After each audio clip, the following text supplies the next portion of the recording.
दिवसाची सुरुवात मस्त अशा गरम पाण्याने झाली। त्यानंतर मी ड्रायफ्रूटचे लाडू बनवले होते, तो सकाळी घेतला खायला।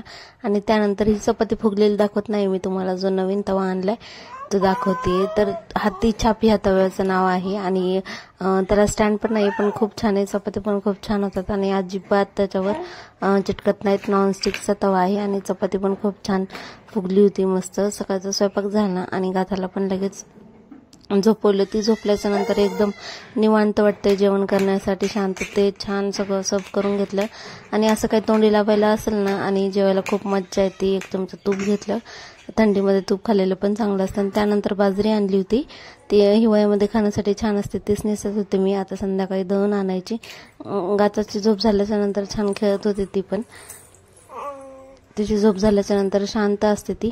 आणि काल एक व्हिडिओ बनवला होता मी हा घटाचा, तो कसा वाटतंय आणि तो मी पूर्ण कसा बनवला आहे ते त्या व्हिडिओमध्ये दाखवलेला आहे, तो नक्की बघा। व्हिडिओ कसा वाटला नक्की सांगा आणि सबस्क्राईब करायला विसरू नका। धन्यवाद।